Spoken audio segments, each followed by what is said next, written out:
It was October 1998 in Mill Creek, upstate New York, a town where jobs were scarce, winters were long, and people mostly kept their heads down.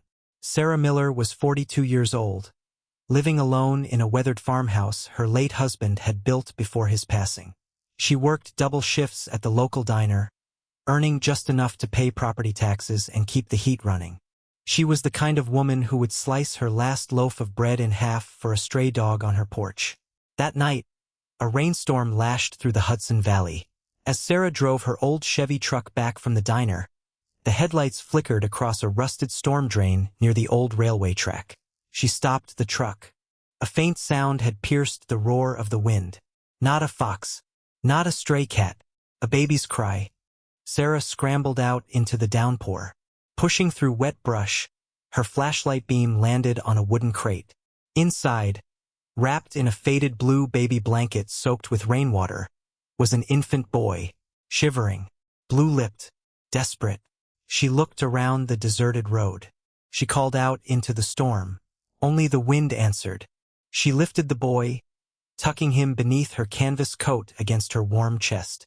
Sarah whispering, "I've got you, little guy. You're safe now." Inside the blanket, tucked tightly into a hidden fold, was a silver signet ring with an intricate crest, an eagle holding a crossed sword and key, and a small slip of paper with a handwritten date. No name. Sarah immediately reported the child to the local sheriff's office and child services.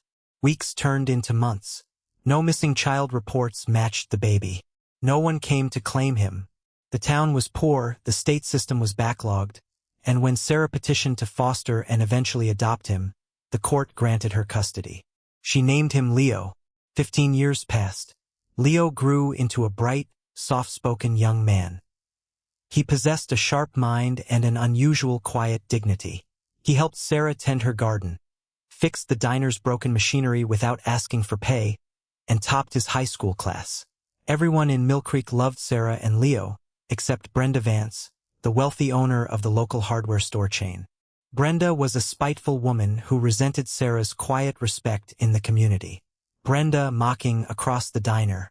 "Look at Sarah, playing mother to a street stray. Boy doesn't even know whose blood runs in his veins."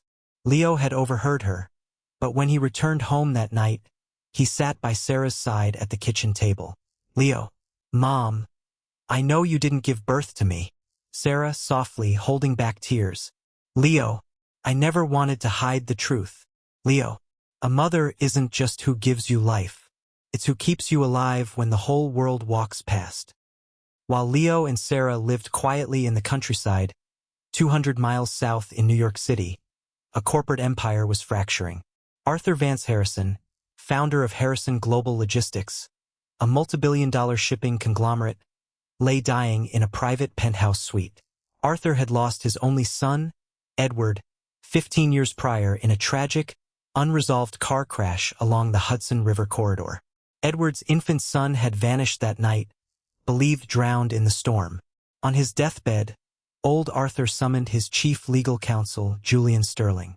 Arthur gasping. "Edward's boy didn't die in the river, Julian. The bodyguard saved him. I hired investigators before my heart gave out. The child is alive. Find my grandson before my brother takes control of the board." Hours later, Arthur passed away.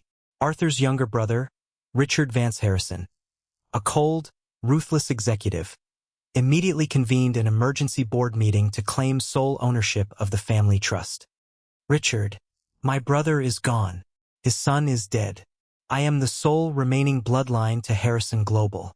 Prepare the paperwork for full asset transfer." Julian Sterling, stepping forward with a locked briefcase. "Not so fast, Richard." Arthur left explicit instructions. "The primary heir is Edward's son, and we have reason to believe he survived." Narrator VO. Julian laid the duplicate design of the silver signet ring on the mahogany table. Richard's face went pale, then hardened into steel. That night, inside a dimly lit limousine parked overlooking the East River, Richard called his private security chief. "Richard, Sterling is sending investigators upstate to look for a boy. Find the kid first. Make sure he never sees the light of day."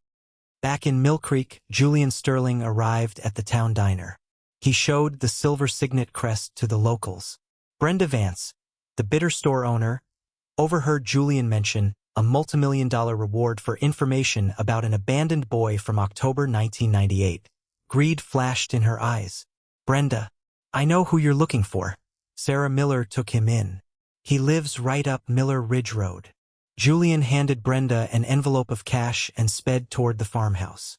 But Brenda didn't realize that Richard's covert operatives were tracking Julian's car GPS. That evening, Sarah was preparing dinner when a knock sounded at the door. Julian Sterling stood on the porch alongside two private investigators. "Julian Sterling. Mrs. Miller? My name is Julian Sterling. I represent the estate of Arthur Vance Harrison. We believe your adopted son, Leo, is Arthur's sole living heir."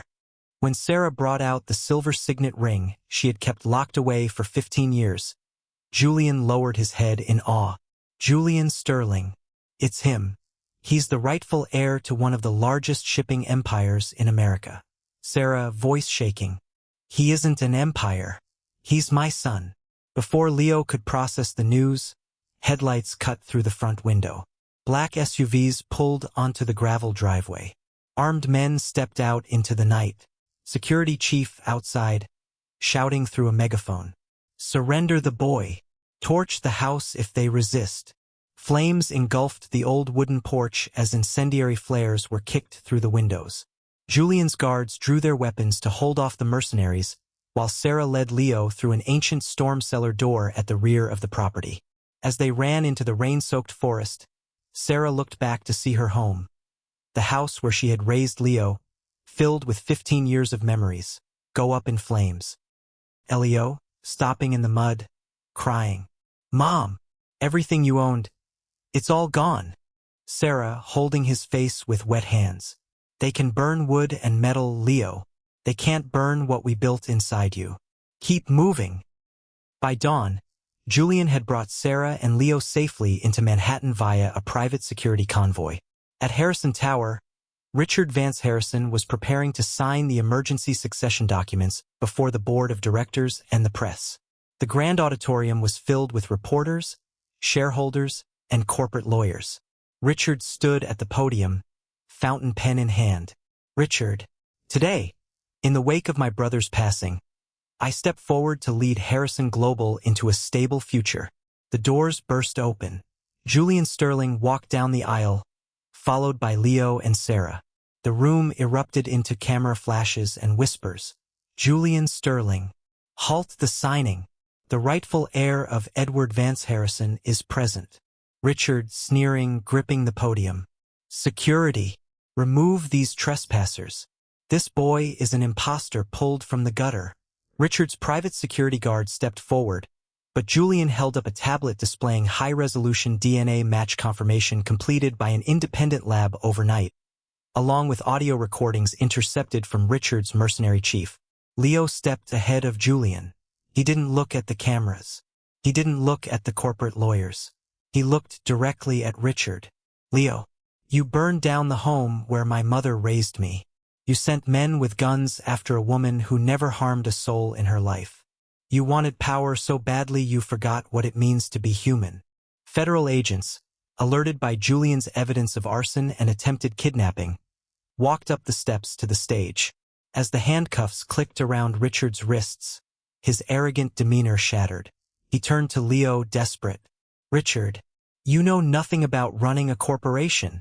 You're just a farm boy." "Leo, I know how to treat people. That's more than you ever learned." Weeks later, the court formally recognized Leo as the majority shareholder and heir to the Harrison Global Trust. Rather than taking over immediate executive control, Leo appointed Julian Sterling and a board of trusted trustees to manage operations while he finished his education. His first official act as head of the family foundation was to establish the Miller Community Trust, a multimillion-dollar fund dedicated to building housing, funding rural health care, and supporting foster families across upstate New York. In Mill Creek, Brenda Vance's business failed after her involvement with Richard's informants was exposed to the community. She left town in disgrace. On a warm autumn evening, Leo took Sarah to a newly built home on the crest of Miller Ridge, built on the exact land where her old farmhouse once stood, but larger, warmer, and surrounded by gardens. Sarah, looking at the house, emotional. Leo, this is too much. I never wanted all of this. Leo, holding her hands. 15 years ago, you had nothing to give me except a roof and your heart. You gave me a life when no one else looked my way. Now it's my turn to take care of you. Blood gives you a name, but love gives you a home. True nobility is never defined by crowns or corporate thrones, but by the kindness we choose to show when no one is watching.